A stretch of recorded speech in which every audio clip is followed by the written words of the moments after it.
It always sounds so official, and it Thank is. We're you. back for our 19th meeting of the Ethics Reform Working Group, according to my count.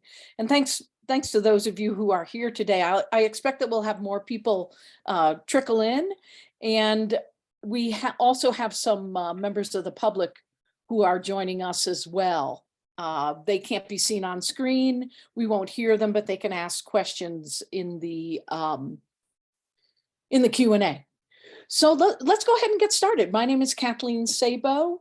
I am the facilitator of the New Mexico Ethics Reform Working Group, and I'm happy to see people here. I do want to set out a couple of ground rules and just some things in welcome.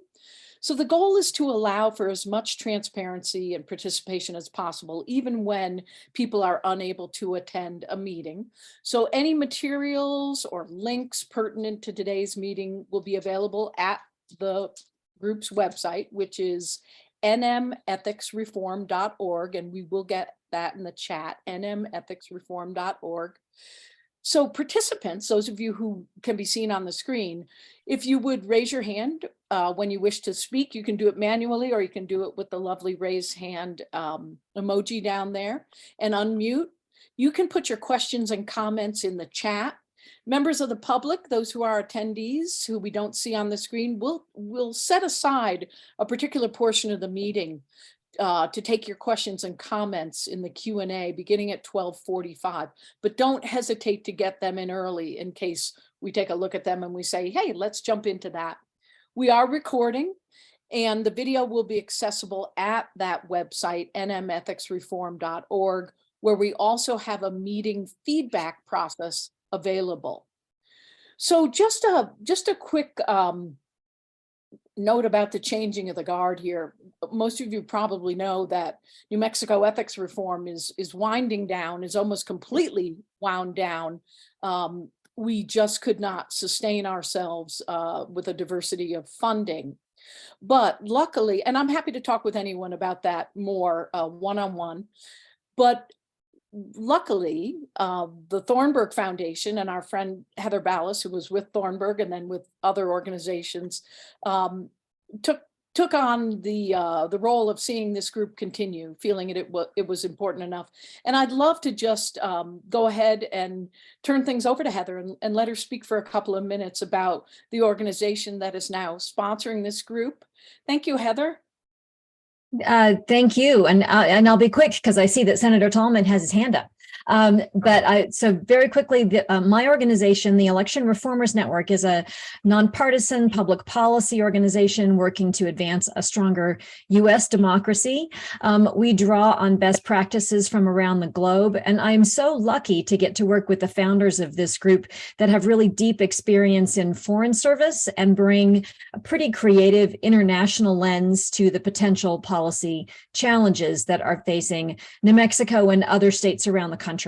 And so we do work in New Mexico. We also work on policies in Arizona and Colorado and Michigan, a handful of places.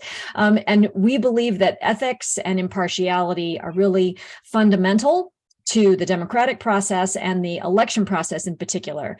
And so when New Mexico Ethics Watch made its decision to close its doors, we at ERN were really happy to provide a fiscal home for this group, the New Mexico Ethics Working Group. And so that's our job. We're the fiscal host for your project now.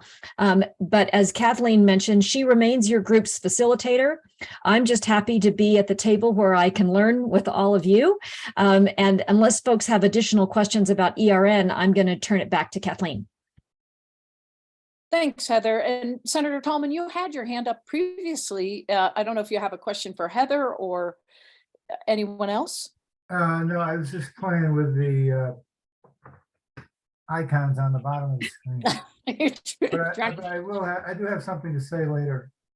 Okay, absolutely, absolutely. Well, moving on to the next item on the agenda is the survey. And I'm not going to spend a lot of time on this right now because we still have small sample sizes. And in the agenda that was sent out, there was a link to the survey. So if you haven't taken it, it would be wonderful if you would. And for members of the public who are listening, if you have not taken a survey, there's one on the webpage, an input form right down at the bottom of the webpage. And we'd love for you to take that as well. I do want to spend just a tiny bit of time telling you what we have so far, because I think it's going to inform where we move, how we move ahead here.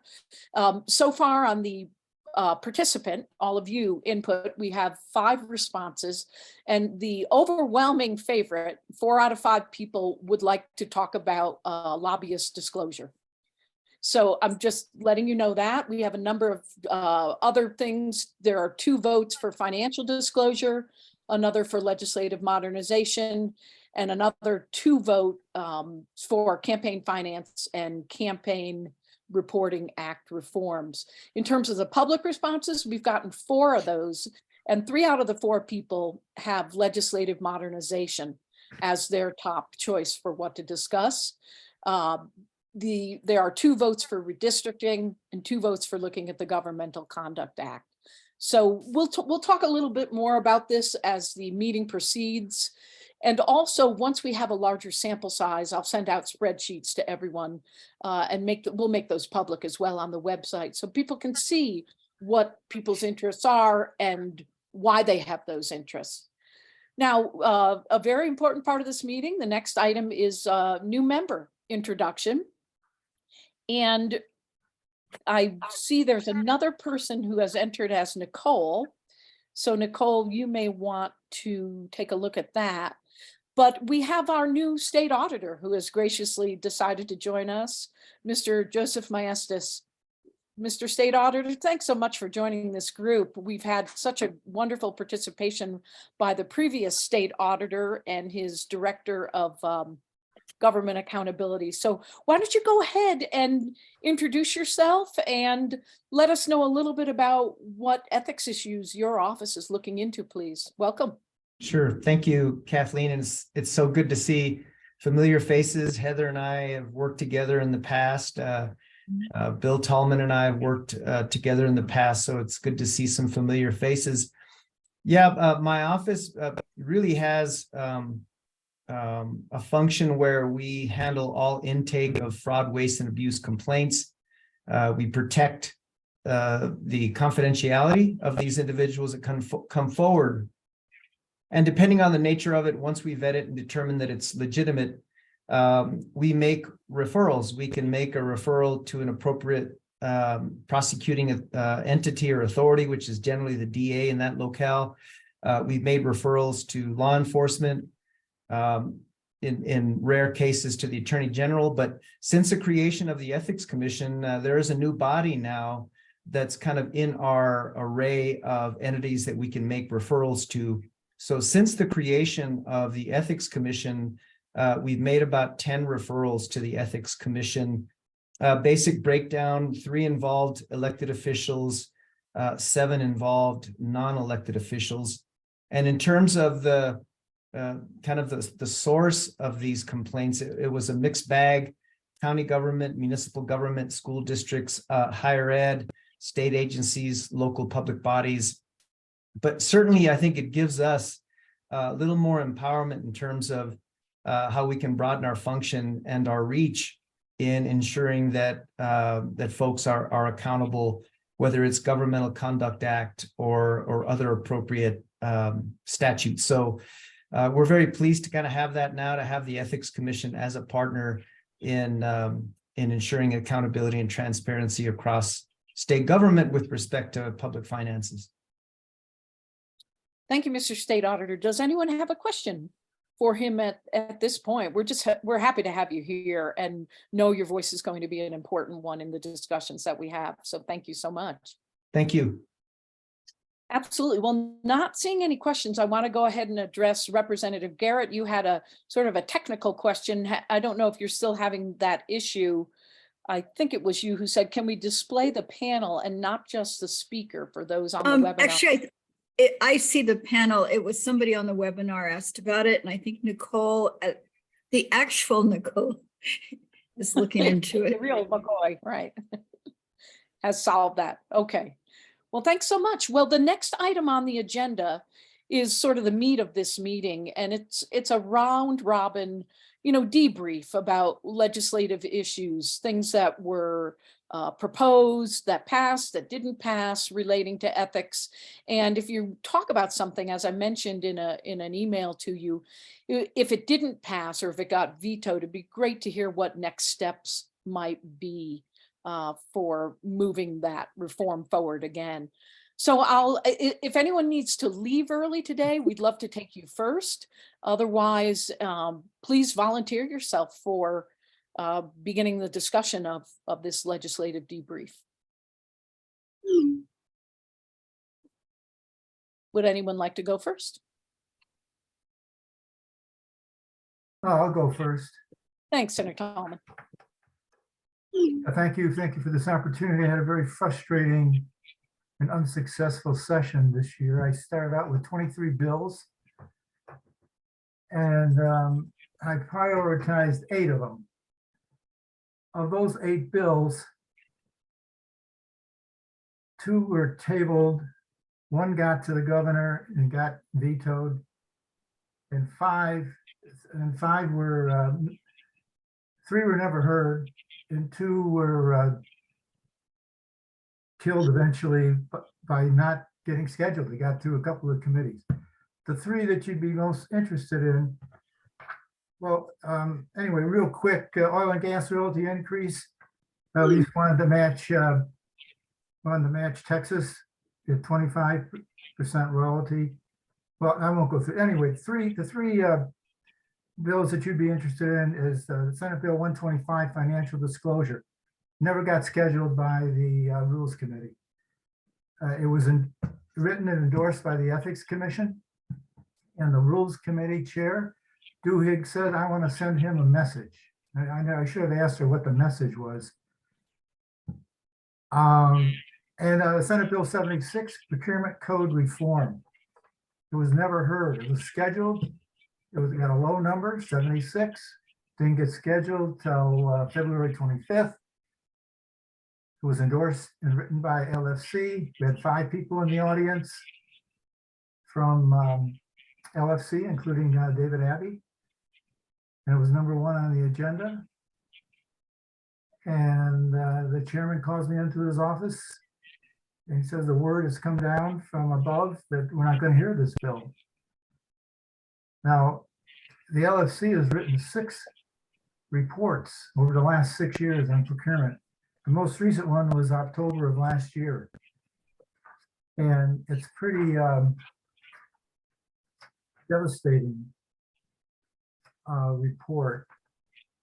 I'm surprised it hasn't gotten any public attention.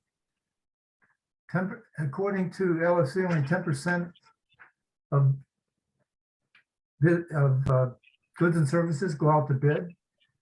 They overuse a single source. They overuse emergency purchasing. And says here, just much of the emergency spending during the pandemic was under a $200 million blanket authorized by the governor. Agencies continue to rely on emergency procurements as a result of mismanagement rather than the response to actual emergencies. Just reading, the increased approval of sole source procurements may mean state purchasing and agencies are proceeding with sole source procurements for purchases that should go out to bid. State agencies have spent $300 million on services from Falling Colors and might spend up to $490 million by the end of fiscal year 22.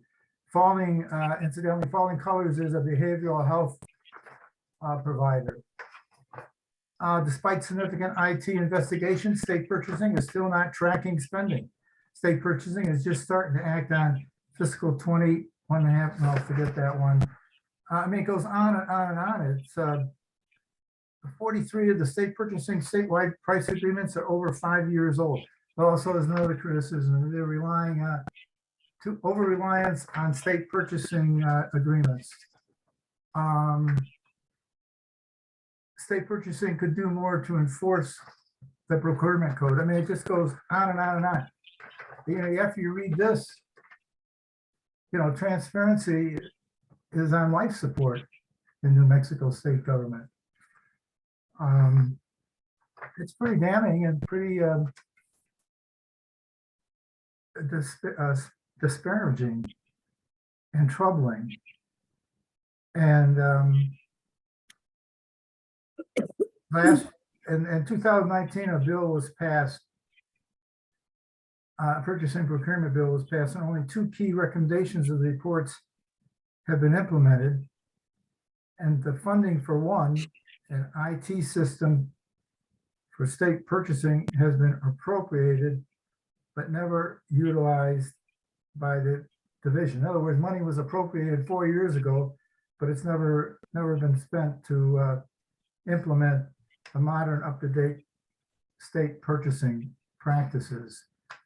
So that's, I don't know if that's something you're interested in, but it's pretty damning, pretty damaging, pretty distressing. And it's,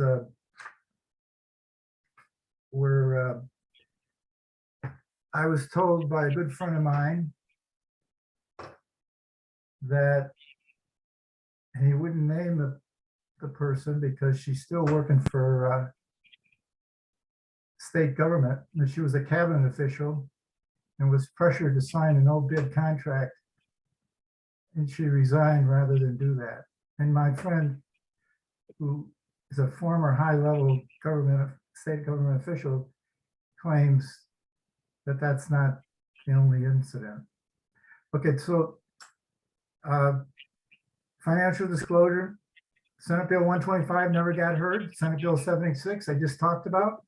And then Senate Bill 201, State Inspector General's Act, that was never heard. It was co-sponsored incidentally by Finance Chairman George Munoz.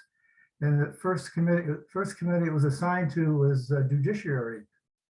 And George is very good friends with the chair of that committee. And it never got scheduled. Now you might say, well, did you just sit back and wait for something to happen? And then no, I'm very persistent. I repeatedly would go to these chairs and say, hey, when are we gonna, let's get this thing moving. So this is pretty discouraging. As I said before, transparency in state government is on life support. So that's my pitch for today.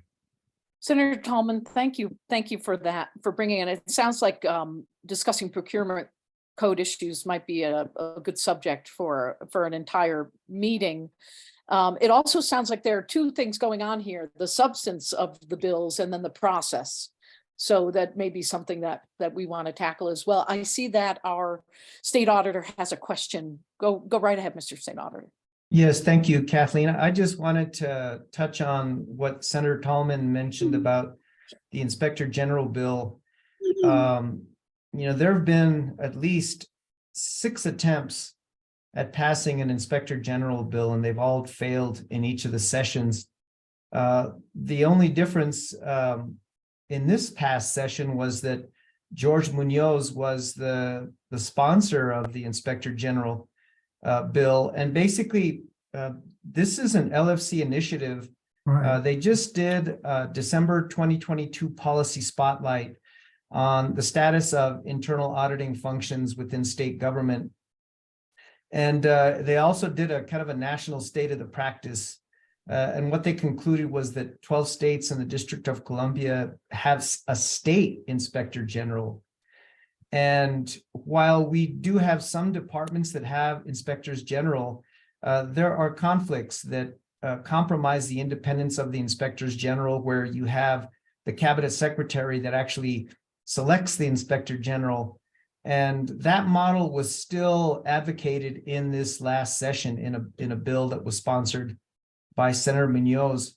We stepped in and offered a comprehensive amendment where my office would actually select the inspectors general, and they would be embedded in appropriate departments, the targeted departments, right? The ones with, high risk, high dollar budgets, and with high-risk outcomes like CYFD. So I would very much welcome the support of this organization to champion a true Inspector General bill that stresses the independence of the Inspector General and would house them in my office. The Legislative Finance Committee and my office are meeting monthly. We are going to start working through the interim committees to push this because we think if we decide to give it a rest in the 30-day session, the momentum, what little there is, may all but die. And so you'll be hearing more about a legislative effort to require inspectors general in some of these bigger departments, but yet they would be truly independent and housed and selected by my office. So I just wanted to put that out there for you, and I invite you to look at that LFC study. It's from December of last year. It's quite illuminating, and it talks about even the lack of transparency within the inspector generals that are currently in these departments. They don't release any of their work. They cite attorney-client privilege.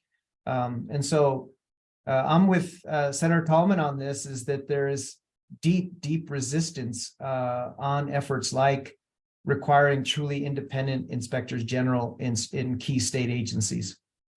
Thank you. Yeah, thank you for that, for elucidating on that. I do want to mention, Nicole, did you want to answer a question live? I see something in the chat there. I think the attendees have the Q&A available to them. I'll respond to that. Senator Tallman, there's also a request to potentially, if you can, put a link to that, to the procurement code report from which you were reading in the chat. If not, if you could tell us the name of that report, we probably could all Google it and find it online. That would be helpful. I'm sure it's online. It's the title of it is Obtaining and Maximizing Value in State Procurement, October 28th, 2021. And Obtaining and obtaining and maximizing value in state procurement. Thank you. LFC dated October 28th, 2021. You know, I tell everybody that, you know, LFC is really the brightest star in state government. They do, as you all know, they do a hell of a job, and nobody can complain about not getting adequate, sufficient number of financial analysis and evaluations. In fact, in the last 5 years, LFC has won 2 national awards for their evaluations, which is headed up by Michaela Fisher, who is head of the evaluation unit, and she wrote most of this report and gave a fantastic presentation this past October. And no, it was October of 21, actually. So I told her that I would like to sponsor a bill implementing a lot of her recommendations. And she said, well, we can't. So obviously the following year was a 30-day session, and we didn't think we could get it made, what's the word, made On the call. you know, so that's why we ran it this year and not the year before. So this report is a year and a half old, but she did a report in 16, 19, and then in 21. And this one's 19 pages. Their previous reports were even longer. So, you know. Well, thank you. Yeah, so thank you, know, Senator. LFC makes a lot of recommendations that the legislature doesn't implement. So Absolutely. it's not only state procurement, it's a lot of other issues. So, Well, let's keep some of these issues in mind for devoting a meeting to them. Who would like to go next with yes, Representative Garrett. Thank you so much. Yeah, good afternoon, everybody. So as many of you know, I've been working with a team of people on the modernization of the legislature. House Bill 2 was to create a legislative salary commission. It passed the House. It passed Senate rules and it was stuck in Senate Finance. We will bring it back again next year since it requires a constitutional amendment. It doesn't have to be on the governor's call. House Joint Resolution 8 about changing the legislative sessions to 60 days and 60 days and removing the need to have the governor's call did not come to the floor. It passed its 2 committees, but there was a lot of disagreement about how it should come to the floor. What lengths of the session should it be? Representative Montoya wanted to amend it to 45. So ultimately, because of the point in the legislature, we knew it couldn't get through the Senate, so we withdrew it from the floor to come back next year. Regarding staffing, the feed bill included $2.5 million to thoroughly look at year-round staffing in offices for legislators. And I have to get an update in the next week or so as to how that's being carried out. That didn't require legislation, and I don't have an update today. I was the House sponsor for Senate Bill 218, which was lobbying activity reports, more transparency in lobbying. I was the House sponsor. The Senate sponsors were Jeff Steinburn and Mark Morse. And that did pass Senate rules and was stuck in Senate Judiciary. And then the other issue that's come up, which I think is really important, is people have complained about the webcasting of the floor sessions in committees. I know last summer I was the chair of the Transportation, Infrastructure and Revenue Subcommittee, and it couldn't be webcast when we were at the Taos UNM campus. So I think making sure that interim committees plus standing committees are properly webcast and always webcast is really important. There were some complaints about the floor sessions in the Senate and the House, people not being able to identify speakers. So personally, I'm going to ask the Legislative Council services at the next I'm going to ask it to be put on the agenda for the Legislative Council to address it, because I think the positive takeaway from COVID is that amazing things can be done online. But if people can't identify who's speaking or what they're talking about, it's very difficult. So I think that is a transparency and an ethical issue to properly broadcast and communicate to our fellow New Mexicans. So that's all my report. Thank you so much, Representative Garrett. Heather Ballas, you had your hand up. Now I see it's down. Would you still like to ask a question? Well, I had a quick follow-on regarding the 60-day session resolution, the HJR 8. And Representative Garrett, I wanted to thank you for your leadership on that issue and just share with the committee that I'm with you all today with Election Reformers Network, but I think I met most of you on this call back when I led the nonpartisan public policy organization, New Mexico First. And I wanted the group here to know that more than a decade ago, New Mexico First actually received a contract from the legislature to research this very issue in partnership with the National Conference of State Legislatures. So that report exists, and I'm happy to disseminate it to the committee if any of you are interested in it. It did call for very specific reforms, including a review of whether the people's business can be adequately done on the current 30-day, 60-day cycle. And then, Kathleen, if no one else, why don't you get through the rest? If no one else presents out on the status of HJR 1, I can do that at the end. Oh, I want to bring up one more thing. There's a lot of discussion about the anti-donation clause, which I think this group it's important to address it. There were a couple bills about it that didn't go anyplace. I I'm actually talking to people from the Office of Broadband this afternoon after this meeting. Because if we're going, there's certain things that if we're going to really carry them out, we have to make sure that the anti-donation clause isn't a block.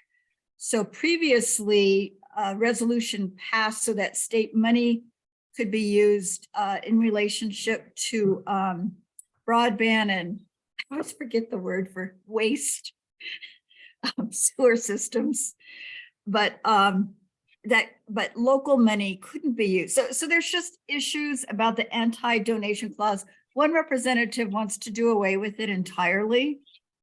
So there's a whole range of perspectives on how we should amend it, just so people know. And I think it's important to get some really serious examination of it. Anyway, I just wanted to add that. Thank you, Representative Garrett. Senator Tallman, you had your hand up, and then Mandy, I see yours up as well. Well, thank you, Kathleen. Joy, I just wanted to ask Joy, do you feel that, does your group that you worked with over the summer recommend a 45-45? Which is not over a 2-year period, it's not an increase, because 16. No, we don't recommend that. And that's why we ended up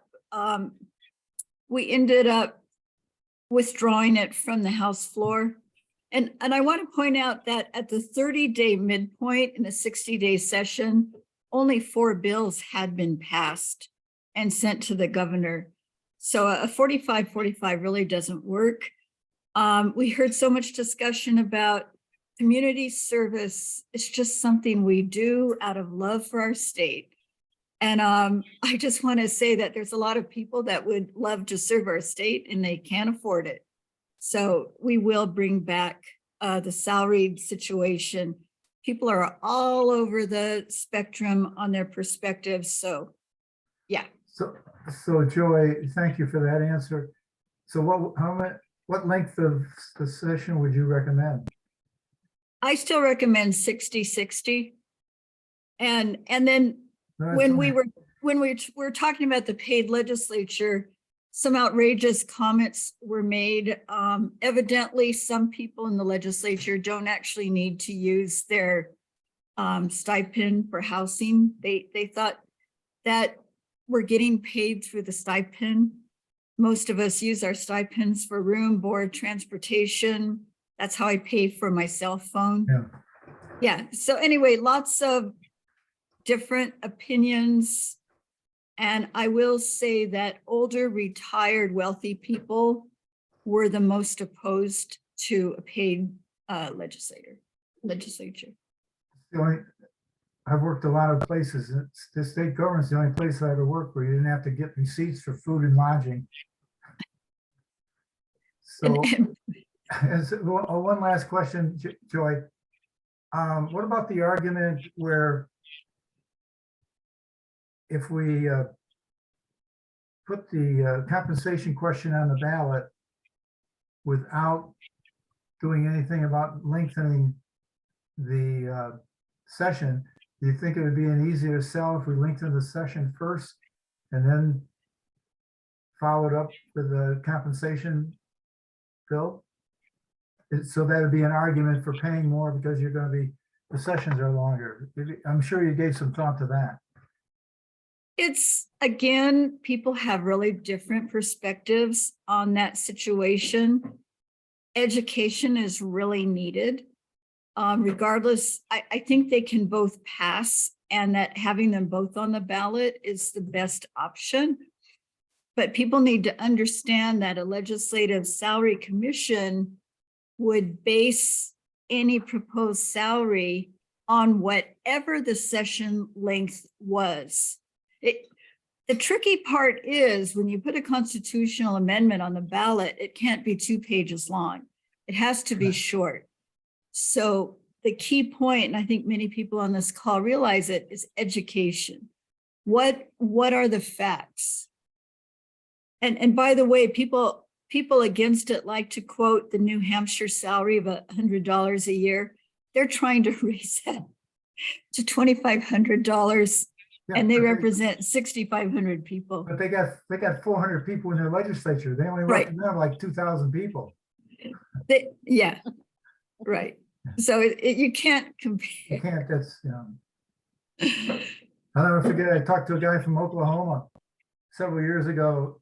And when I told him we didn't get compensated, he said, hell, I would never have run. And in Oklahoma, they get, and this was 5 years ago, they get $39,000.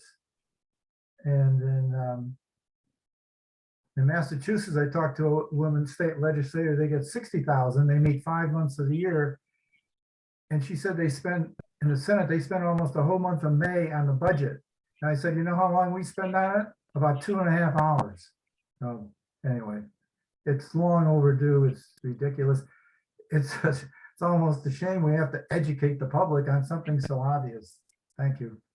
Thank you, Joy, Thank you. for all the work you did. And one other comment, you were one of 5 legislators over the summer that worked on this bill, right?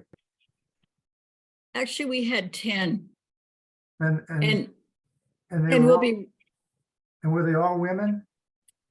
they were, but one of our goals for this year is just to expand it to the Senate. Well, So that's my point. You wouldn't find 10 male legislators working over the summer on something. So women are much more collaborative and work together.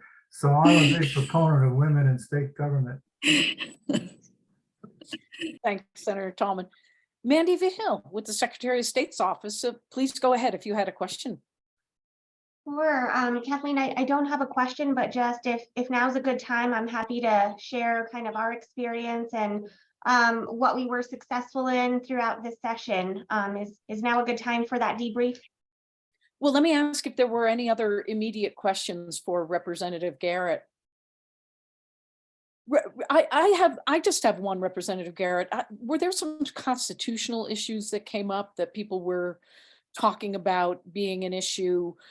I mean, did even the anti-donation clause come up? I'm trying to remember in the discussion, various legislators bringing up issues. Was there a constitutional issue that arose? And Dee Dee, maybe you and I even had a discussion about that. no, somebody suggested it because of if in relationship to the paid legislature, they brought up the stipend. Like, should the stipend be done away with? That is in the Constitution, and no, we wouldn't do away with the stipend. The stipend is expenses, it's not a salary. Well, I remember the Senate Finance Committee hearing, and there were 2 constitutional issues brought up there. And one of them was that and both of them invalid, but one of them was that the legislature cannot delegate its authority to appropriate money to a commission that would say a certain amount has to be appropriated for legislative salaries. That was one objection. The other objection was that one legislature cannot bind a future legislature. And that is an issue that I thought had been resolved, but apparently coming up with many other issues, but apparently not. And so I guess both of those things have to be explained more. Okay, thank you so much, Dee Dee. Let's go ahead, Mandy. Now's a great time. I'm sorry to make you wait a bit, but. No problem. Good afternoon, everyone. I'm the election director with the Secretary of State's office. It's great to see you all again. I have shared with this group prior, we had 3 priority bills that we were supporting in particular. 2 of the 3 passed, so we are super excited about some of the election administration progress that was made this session. We were focused on SB 180, which was very much administratively focused. It is inclusive of provisions we had worked with our county clerks on for a couple of sessions prior. And so it really will provide for a good framework for us to make some efficiencies, and then also just codify the need for some security provisions as we move forward into our next presidential election. So that was a huge success.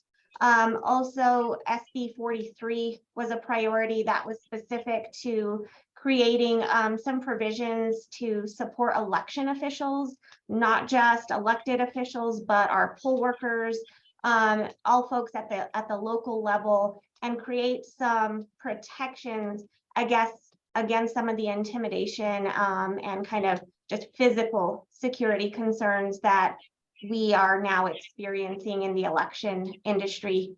The third priority bill was SB 42. That was the Campaign Reporting Act changes. Unfortunately, that bill did not make it to the finish line. I think we were disappointed that it didn't make it all the way through. There were some important provisions that would have increased our ability to successfully create some bright lines for administration, to help us in our education efforts, and also to support any enforcement of that act. So I think there is still work to be done there. We would love to see that continue to come up again. And in between, we are reviewing to see what we may be able to tackle from an administrative rule perspective. In particular, we are going to be stuck with some existing provisions that provide for political action committees or political committees to really just stop reporting. That seemed to be a point of confusion, in particular in some of the committees. So I think we recognize the need to be able to educate. I think campaign finance reporting can be complex. And so I think we recognize that we'll need to do some work in this interim window to make sure there's an understanding of how it's currently functioning and how we need this to be revised in order to be more successful in any sort of enforcement efforts towards political committees reporting in particular. So that was a bit of a disappointment. Those were the three priority bills, but aside from that, there were other bills that passed that we are supportive of. The HB4 was a Voting Rights Act. Lots of great access provisions that have come through and some protections for our Native American communities. So that is a successful item. And then separately, just looking at the need for balancing transparency and security, there were some additional provisions passed related to the Inspection of Public Records Act and kind of providing some clarity as to what is an election record that is public and what is more along the lines of kind of data infrastructure or system infrastructure that needs to be maintained confidential simply for the integrity and the security of the system. So separating data from system infrastructure. And so those provisions are going to support our administration as well. And then lastly, I know I spoke a lot about our budget. I don't think we got 100% there, but we certainly came a lot closer. And we felt like there was an understanding about how election funding works. Elections happen regularly. And so the idea of piecemealing our budget is unhelpful to our agency. It puts us in a position to have to pick and choose, just barely meeting our statutorily required items versus being able to modernize the process for voters, for elected officials. And so we'll continue to work on educating our stakeholders and partners to get closer. But we do feel like this has been the best outcome of our budget request in recent years. Well, congratulations, Mandy, on the successes that you had Thank you. this year. Let's see if there are any questions. Senator Tallman, you did have your hand up. Do you have a question for Mandy? I'm sorry, I did it inadvertently. Okay, Sorry. no problem. Melanie Majors, do you have a question for Mandy? You're on mute. Whenever you want, I can give you our wrap up. Okay, excellent. Well, Mandy, thank you. Thank you so much. A lot to chew on from everybody reporting today. So Melanie, why don't you go ahead and introduce yourself and then give us your roundup, please. Good afternoon. I'm Melanie Majors. I'm the Executive Director of the New Mexico Foundation for Open Government. And we had more than 24 bills that we were watching during the past legislative session. A couple that we were very concerned about made it to the finish line. House Concurrent Resolution number 1, we thought was very important, and have to applaud the members of both houses for making sure this got passed, so that fiscal impact reports, et cetera, all of that other information that the public needs to have to know will actually be available. The other bill that we were very happy to see passed was Senate Bill 153, sponsored by Senator Nancy Rodriguez, which requires the Legislative Council Service to publish a searchable list of appropriation allocations. We thought both of those were hugely important. Another bill passed, and we spent hours and hours and hours and hours working on this. House Bill 232, which actually made new exceptions to the Inspection of Public Records Act. When the bill was first introduced, it was putting us back into the dark ages. And after work with government attorneys, our attorneys, other folks, we actually drafted a bill that everyone could live with. It's not perfect. I know that there will be some hiccups going forward, but it was the best of a bad bill that could be resurrected and turned into something better. There were several bills that we were tracking that got stalled. House Bill 10, sponsored by Representative Matthews, to address issues with CYFD. We felt that was important. It was not brought up for consideration in House Judiciary. House Bill 325, which made changes to school board governance, again, was tabled in House Education. House Bill 405, preservation of video recordings, again, was not brought up for consideration in House Judiciary. And then House Bill 479, sponsored again by Representative Matthews, proposed to require state agencies to maintain a website to make available organizational charts and other things, again, did not pass House and Consumer Affairs. And Senator Talman and I spent a lot of time together in this last session.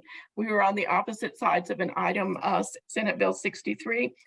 Senator, I think there's a lot of ways that you and I can work on other things, and I'm hoping that we can do that until in the time between now and the next session. So we're willing to work with you and talk to you. Another bill that didn't go through was House Bill 251, which proposed to exempt security records from IPRA. It was never heard in House Judiciary.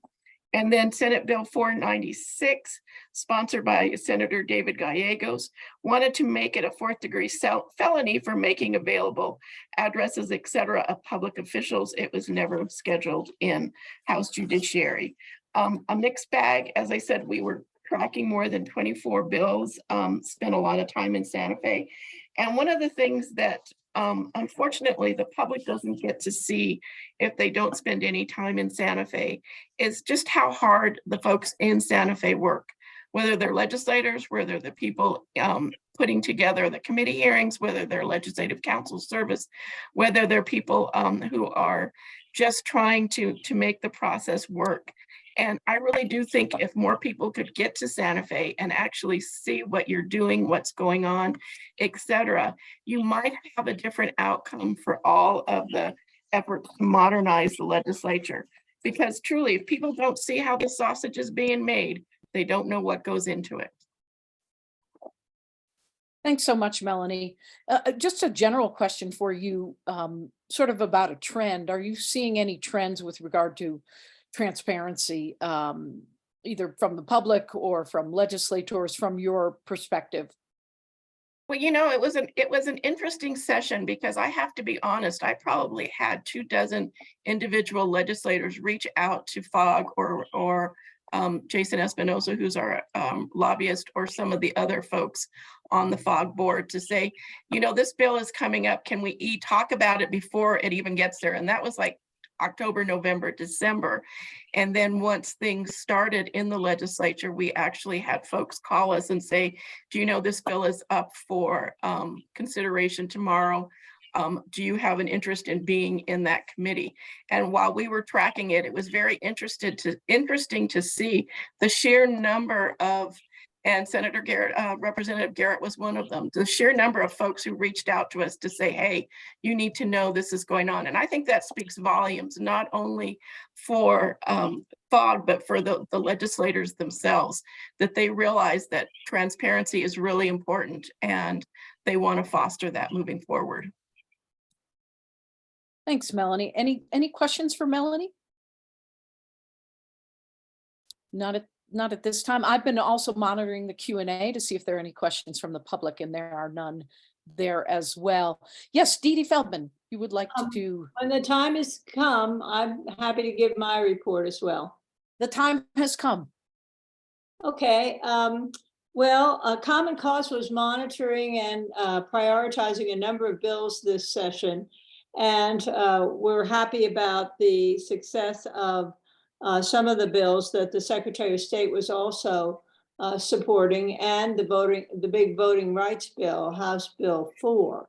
However, we were not as lucky on some of the others, but we'll keep trying, as we have been for many years, to get more transparency in terms of lobbyists.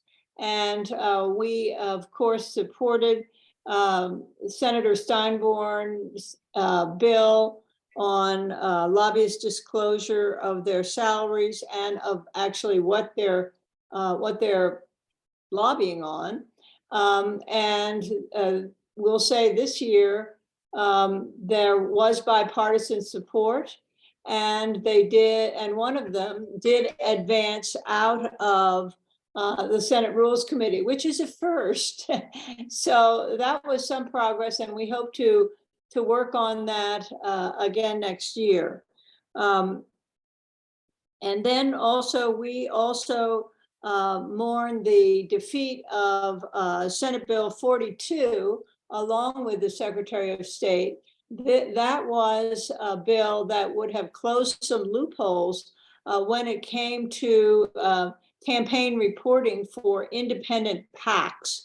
And that was kind of, I thought, unexpectedly killed on the House floor after it had gone through both houses. So I'm glad to hear that the Secretary of State will be looking at some administrative remedies on that problem, which is only bound to grow during the next election cycle.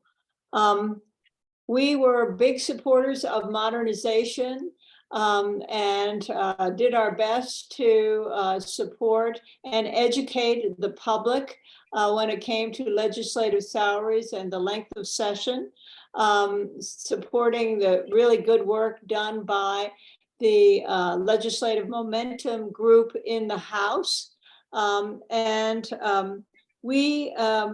We came in with a poll in October that actually indicated what the public opinion was on this, and it was not as negative, I think, as legislators had thought it would be. They paid some mind to that poll, but not enough. There were other studies also that we supported and publicized about the need for modernizing and professionalizing the legislature. Those were done at UNM by two UNM political science professors, and then by the Bureau of Business and Economic Research, pursuant to some funds provided by I think Representative Garrett, and I don't know who the other person was, Representative, in their junior allocations last year. That was an excellent study and should lay the groundwork for continued study of staffing of the legislature. So those were our major emphases this session. And that was Representative Angelica Rubio from Doñana County. Yes, of course. Thank you so much, Dee Dee. Any questions for Dee Dee at this point? We did have Suha on the call, who's the communications director for the State Ethics Commission, but she did write that she had to jump off. What she said here, and I'll read it out loud, she shares many of the concerns that the Ethics Commission shares, many of the concerns that the Secretary of State shared, and the commission is eager to keep working on Governmental Conduct Act and Campaign Reporting Act improvements. So hopefully we can get more information from the commission at another meeting. Well, that's the roundup from everyone who's here. Because you're here today, you get to help figure out what we're going to discuss at the next meeting. I certainly could propose looking at lobbyist disclosure, since that 4 out of the 5 working group members wanted to bring that to a discussion. So let's go ahead and hear any other thoughts on what we'd like to devote our next meeting to. I have proposed that we meet on the 18th rather than the last Thursday of the month. Maybe we can make that our official meeting time, the 3rd Thursday of each month. I was hoping to avoid any school issues that parents might have or others. So we, if people want to raise their hand, we can quickly go around and get some ideas about what to discuss at the next meeting and the date of the next meeting. Heather Ballas, you have your hand up. I'm going to leave it to others to advise on what should be the topic for the next meeting, but in the category of the roundup, I'd offer to do a quick one on House Joint Memorial 1 or House Joint Resolution 1, which would have called for the establishment of an independent redistricting commission. And so just for the notes for the call, that bill did pass in House Government Elections and was tabled in House Judiciary, with both of the sponsors agreeing to reintroduce it in 2024. Since, as Representative Garrett mentioned, the resolutions don't require an opportunity to be on the call. So that will be coming up again in 2024, just as an FYI. Thank you, Heather. Anybody have any questions for Heather on that measure? All right, anybody have any issue with holding our next meeting on May 18th? Yes, oh, sorry, Nicole, you have your hand up. I just saw an audience member had their hand up and wanted to see if you wanted me to let them speak. Cliff. Was any, Yeah, I'm not It's Sure. Cliff Reese. Cliff, if you just want to, we're running short on time at this point. Why don't you go ahead and type something in the Q&A so we can see. You may have already, I apologize. Let's see. Let me go ahead and read what Cliff wrote. The Legislative Council is meeting this Monday, May 1st, 1:30 p.m. The staff report may shed light on the status of HB1 legislative feasibility study. Suggests this group look at New Mexico legal authorities on emoluments, specifically the New Mexico Constitution, Article 4, Section 27, and Section 2-1-7, NMSA 1978. If we can capture some of this information from the chat and the Q&A, Nicole, that would be great. Maybe we have to stay on a little bit to do that. But so Cliff, we're, in the interest of time, thank you for mentioning that. If there's any more you want to write, I'll go ahead and I can read that for the record as well as for people's edification. So does anybody have any objections to addressing a lobbyist disclosure at the next meeting? Let's go ahead and make that our topic of discussion. I know Ethics Watch did reports, Common Cause has done reports, Ethics Watch drafted legislation, people worked on legislation. I'll send out an email, but let's share as much information as we can on that topic ahead of time, whether it's draft legislation or reports to get people prepared for that discussion. And anyone have any objection to meeting on the 18th so we can avoid any issues with the end of the school year for parents or otherwise? Okay, then we have our time and our subject set for next time. Anybody have any closing comments at this point? yes. Yes, go ahead, Senator Tallman. So you're gonna, is it my understanding you're just gonna take up one issue at each meeting? I think that's what we did. That's what we did, not during the legislative sessions the last year. We can always revisit the way we operate things, but it seems to make sense to fully discuss an issue. And this goes to the fact of trying to get more legislators and others who are Republicans here in our group, so we can have a full and respectful discussion about these issues from a nonpartisan stance. Okay, so I'll make a suggestion, another suggestion at the next meeting. Okay, that sounds good. If anybody wants to suggest any new members, particularly Republicans, please go ahead and reach out to me, or you can make them right now. So, Okay, let's go ahead and wrap this one up then, unless anybody has anything else they'd like to offer at this point. I thank everybody for attending, our participants and our attendees. Nicole, if you could just stay on for a minute with me, that would be great. And Heather, if you wanted to also. Thanks. Thanks all. Thanks for You're leading us through this, Kathleen. Sure. Bye, everybody. Goodbye. and that,